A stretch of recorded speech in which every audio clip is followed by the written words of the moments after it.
کوشش یہ کی گئی کہ سعودی عرب کو بھی اپنے ساتھ ملا کر اس کو سی پیک کا حصہ بنایا جائے، سعودی عرب بھی سی پیک میں انویسٹمنٹ کرے،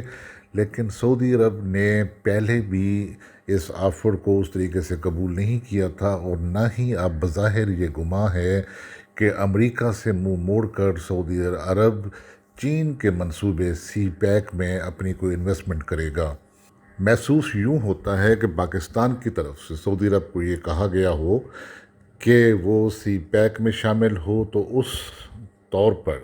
پاکستان وہاں پر جو سعودی خدمات ہیں انجام دے سکتا ہے، اور مقامات مقدسہ کے علاوہ سعودی جو ٹیریٹری ہے اس کی رکھوالی بھی کر سکتا ہے، لیکن اس کے لیے یہاں جو چین ہمارے دوست کے طور پر ہمارے ماضی میں بھی اور حال میں بھی ہماری مدد کے لیے ہمیشہ تیار رہا ہے،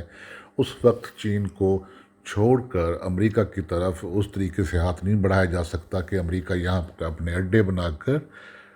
چین کو مشکل میں ڈال سکے۔ ادھر افغانستان سے امریکی فوجوں کے انخلا کے بعد جو صورتحال بننے جا رہی ہے، اس پر تشویش نہ صرف امریکہ کو بھی ہے، بلکہ چین، رشیا، بھارت اور ایران بھی اسے بغور دیکھ رہے ہیں کہ وہاں صورتحال کیا بنتی ہے، طالبان وہاں سے کیسے اپنا قدم آگے بڑھاتے ہیں، جو حکومتیں اس وقت وہاں افغانستان میں قائم ہیں مختلف علاقوں میں، ان کی بقا کا پھر کیا جواز رہ جاتا ہے، کیا وہاں پھر سے تو کوئی خونی جنگیں نہیں ہونے جا رہی، اور پھر وہاں کا جو امن ہے وہ برباد تو نہیں ہونے جا رہا۔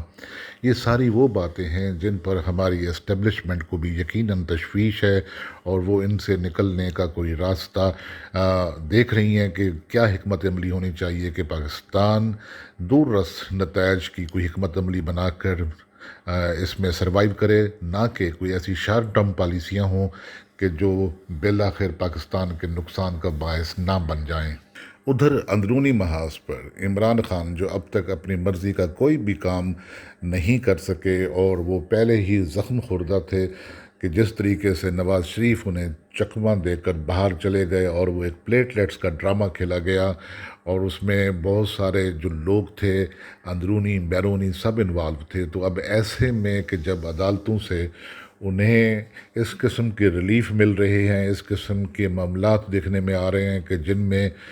صاف لگتا ہے کہ شریفین جو ہیں ان کی کس طریقے سے طرفداری کی جا رہی ہے اور کس طریقے سے ان کے مفادات کو عزیز رکھا جا رہا ہے، جب یہ ایک موقع یوں ہی نہیں بنایا گیا تھا کہ جب عمران خان نے باہر جانا تھا سعودی عرب کے دورے پر، تو پیچھے سے اجازت لینے کے بعد باہر جانے کی عدالت عالیہ لاہور سے شہباز شریف نے اپنا ٹکٹ پہلے لے لیا تھا، اور وہاں سے وہ نکلنا چاہتے تھے، لیکن بر وقت ان کی اس موو کو ناکام بنا دیا گیا۔ اب معاملات اس طریقے سے عمران خان نہیں چلنے دیں گے۔ وہ اگر کہیں سے شہباز شریف کو یا نواز شریف کو ڈھیل مل رہی تھی یا مل چکی تھی یا ملنے جا رہی تھی، تو اب اس کے درمیان میں عمران خان کھڑے ہو گئے ہیں۔ عمران خان نے ناؤ اور نیور والی پالیسی، اب نہیں تو کبھی نہیں والی پالیسی اپنا لی ہے، اور وہ اب کسی صورت بھی نہیں چاہیں گے کہ اب پھر سے شہباز شریف بھی کسی بیماری کا جواز بنائیں اور باہر نکل جائیں، جبکہ ان کے خلاف اربوں روپے کی منی لانڈرنگ کے معاملات ہماری عدالتوں میں پینڈنگ ہیں، اور خاص طور پر وہ حدیبیہ پیپر مل کیس جو ٹیکنیکل وجوہات کی بنا پر اس سے پہلے ڈسپوز آف کیا گیا تھا، اس کی بھی دوبارہ سے انویسٹیگیشن شروع کر دی گئی ہے، اور یہ معاملات اور دوسرے مقدمات ایسے ہیں کہ جنہیں عمران خان اپنے سب سے پہلے اپنی اول ترجیح میں رکھنا چاہتے ہیں۔ وہ جو ان کی کابینہ ہے اس میں جو لوگ بیٹھے ہوئے ہیں جنہیں وہ نہیں چاہتے تھے کہ وہ وہاں بیٹھے ہوں، وہ بھی ان کے سامنے بدستور بیٹھے ہوئے ہیں۔ پے در پے جو شکستیں ہوئی ہیں انہیں ضمنی الیکشنز میں، یہ بھی ان کے لیے معاملات ایسے ہیں سوچنے کہ جنہوں نے عمران خان کو باہر کی نسبت، ہمارے بیرونی معاملات کی نسبت، ہمارے خارجہ امور کی نسبت،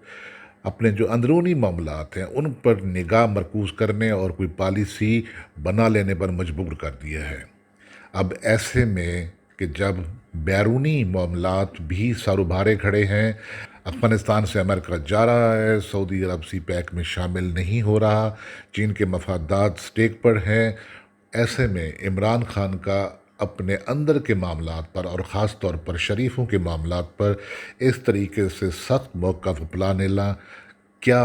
ہمارے مستقبل میں کس قسم کے نتائج سامنے لائے گا، یہ اس وقت کا سب سے بڑا سوال ہے۔ آپ بھی اس سوال کے جواب پر غور کیجیے۔ ہم ملیں گے اپنے اگلے ایپیسوڈ میں۔ اجازت دیجیے، خدا حافظ۔